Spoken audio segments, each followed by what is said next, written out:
Good morning students, कैसे हैं आप सर। मैं तृप्ति दुबे UIS एकेडमी कोरबा से। तो आज अपन फॉरेस्ट्री पे वीडियो लेकर आए हैं, जिसमें हम वन एवं वन्य जीव बोल सकते हैं पर्यावरण से संबंधित जितने भी अधिनियम बनाए गए हैं उन पर आज चर्चा करेंगे। तो स्टार्ट करते हैं हमारा आज का वीडियो।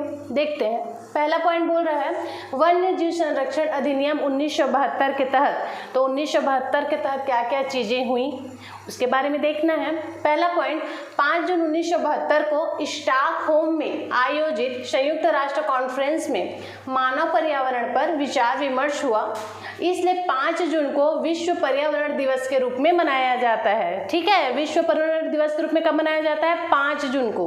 क्यों मनाया जाता है ये आपने समझ लिया। नेक्स्ट पॉइंट बोल रहा है भारत में 1952 में वन्य जीव बोर्ड गठन किया गया। फिर 1972 में भारत में वन्य जीव संरक्षण अधिनियम पारित किया गया। ठीक है, 1952 में क्या हुआ है? वन्य जीव बोर्ड गठन हुआ है। उसके बाद फिर 1972 में क्या हुआ है? वन्य जीव संरक्षण अधिनियम पारित हुआ है। ठीक, नेक्स्ट पॉइंट, भारत ऐसा पहला देश है जिसने अपने संविधान में पर्यावरण सुरक्षा एवं संरक्षण संबंधी प्रावधान किए हैं।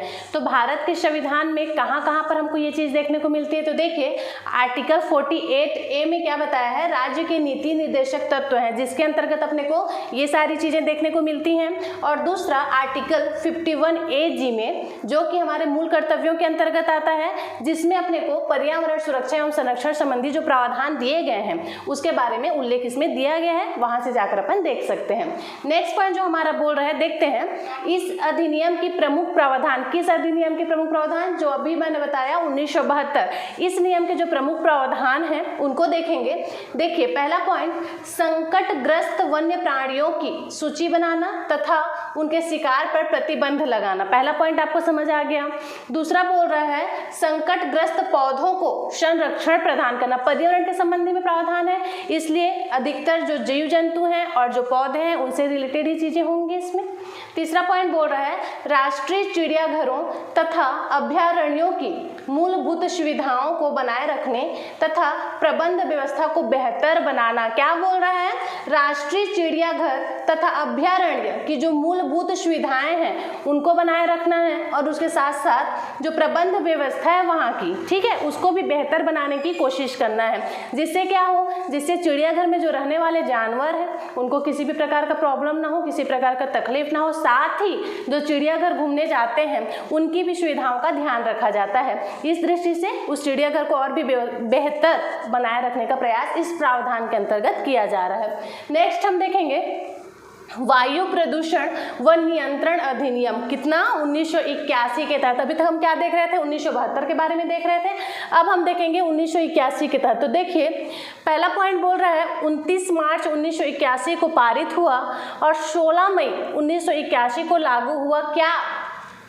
वायु प्रदूषण व नियंत्रण अधिनियम 1981 की बात हो रही है। ये कब लागू हुआ, कब पारित हुआ? देखते हैं, 29 मार्च 1981 को पारित हुआ है और 16 मई 1981 को लागू हो गया है। ठीक, इस अधिनियम में मुख्यतः मोटर गाड़ी व अन्य कारखानों से निकलने वाले धुएं व गंदगी का स्तर निर्धारित करने तथा उसे नियंत्रित करने का प्रावधान है। जितने भी गाड़ी मोटर से वायु प्रदूषण होता है, जो विषैली गैसें निकलती हैं, उसे किस प्रकार से पर्यावरण को दूषित होने से रोकना है, उनका किस प्रकार से रोकथाम करना है, इसके बारे में नियंत्रित करने के लिए कुछ प्रावधान दिए गए हैं इसके अंतर्गत। तीसरा पॉइंट बोल रहा है 1987 में इसमें सौर प्रदूषण को भी शामिल किया गया है। ठीक है, 1987 में क्या शामिल किया गया है? सौर प्रदूषण, मतलब बहुत सारे ध्वनि प्रदूषण होते हैं, तेज आवाज निकलने से, कर्कश आवाज निकलने से, तो उनको भी कंट्रोल करने के लिए प्रावधान इसमें दिए गए हैं। किसमें? 1981 में।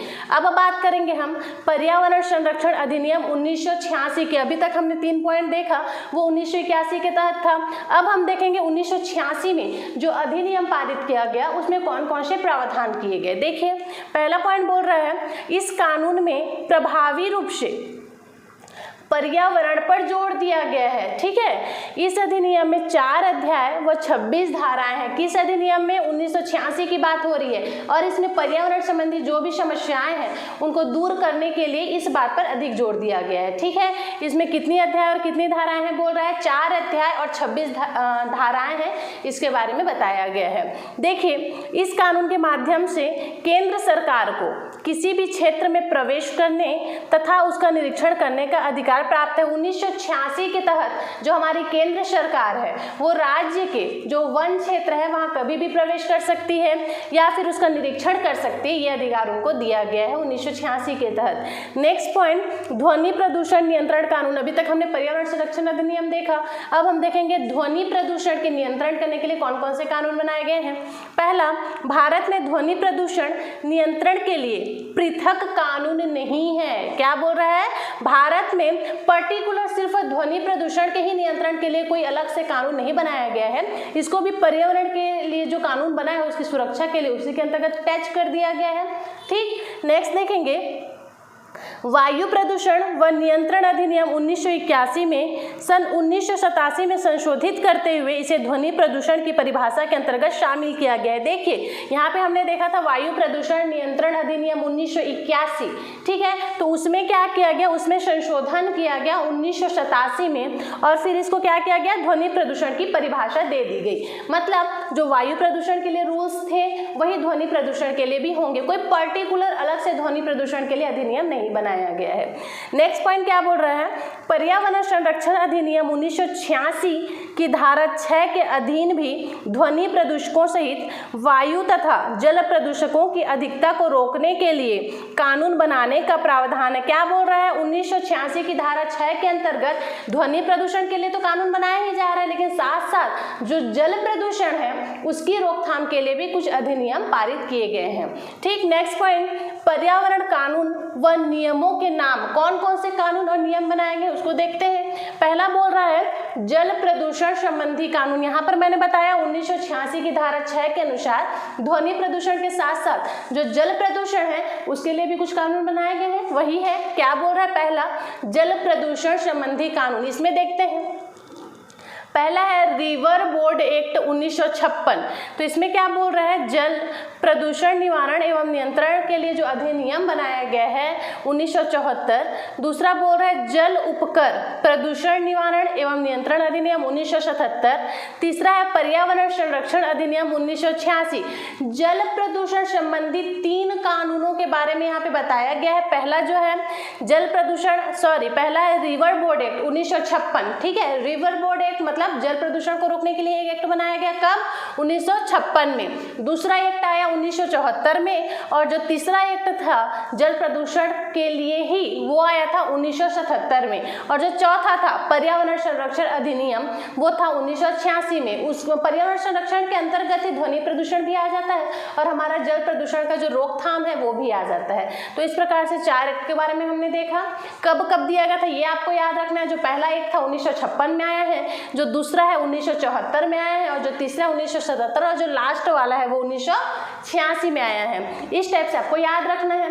नेक्स्ट पॉइंट क्या बोल रहे हैं, देखिए भूमि प्रदूषण संबंधी कानून। अभी तक हमने क्या क्या देख लिया, वायु प्रदूषण देख लिया, ध्वनि प्रदूषण देख लिया, पर्यावरण प्रदूषण देख लिया, जल प्रदूषण देख लिया। अब हम क्या देखेंगे, भूमि प्रदूषण संबंधी कानून। तो देखते हैं फैक्ट्रीज एक्ट, भूमि प्रदूषण संबंधी कानून के लिए भी कुछ एक्ट लाए गए हैं, कुछ अधिनियम पारित की गई हैं। तो देखते हैं, सबसे पहले जो एक्ट आया वो था फैक्ट्रीज एक्ट 1948 में आया था, ये जैसे हमारा देश स्वतंत्र उसके बाद, ठीक है, फैक्ट्रीज एक्ट 1948 में आया।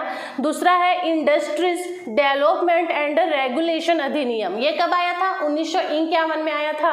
फिर तीसरा है इंसेक्टिसाइड्स एक्ट, ये आया था 1968 में। और लास्ट अर्बन लैंड, जिसे शीलिंग एंड रेगुलेशन एक्ट भी बोल सकते हैं, ये आया था 1974 में। तो भूमि संबंधी 4 एक्ट के बारे में हमने देखा, जिसमें से सबसे पहला एक्ट कब आया था, 1948 में, और उसको नाम दिया गया था फैक्ट्रीज एक्ट। सेकेंड वाला एक्ट कब आया है, 1951 में। तीसरा वाला 1968 में और जो लास्ट वाला है वो आया था 1976 में।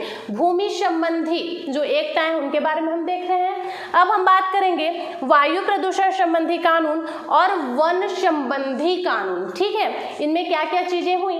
तो देखिए पहला पॉइंट जो बोल रहा है वायु प्रदूषण संबंधी कानून में कि फैक्ट्रीज एक्ट 1948 जो भूमि प्रदूषण संबंधी कानून के लिए लाया गया था, ठीक है। दूसरा बोल रहा है वायु वायु प्रदूषण एवं नियंत्रण निवारण अधिनियम 1981 में लाया गया था। फिर तीसरा बोल रहा है पर्यावरण संरक्षण अधिनियम 1986 में लाया गया था। तो इन तीनों को कहाँ रखा गया है, वायु प्रदूषण संबंधी जो कानून बताया गया है उसके अंतर्गत इन तीनों को रखा गया है। ठीक है, नेक्स्ट पॉइंट बोल रहा है वन संबंधी कानून। ये क्या था, वायु प्रदूषण संबंधी कानून था। अब हम देखेंगे वन संबंधी कानून। तो देखिए फॉरेस्ट कंजर्वेशन एक्ट 1960 में लाया गया, फिर वाइल्ड लाइफ प्रोटेक्शन एक्ट 1972 में लाया गया और जैव विविधता अधिनियम ये 2002 में लाया गया। ठीक है, तो इस प्रकार से वायु प्रदूषण और वन प्रदूषण में अंतर आपको पता ही है। तो इन दोनों से रिलेटेड कौन कौन सी एक्ट लाएंगी और कब कब लाएगी ये आपको याद रखना है, क्योंकि क्वेश्चन इन्हीं से बनता है कि यह एक्ट कब लाया गया या इस एक्ट में किसके बारे में वर्णन किया गया है, किसके लिए ये एक्ट लाया गया था, ये सारी चीजें तो आपको इसको ध्यान देना पड़ेगा। तो आज का जो हमारा टॉपिक था वन प्रदूषण, वन्य जीव या पर्यावरण संरक्षण को लेकर, इनसे रिलेटेड ये सारी चीजें फैक्ट की बातें हैं। ठीक है, ऑब्जेक्टिव में ऐसे ही क्वेश्चन पूछे जाते हैं।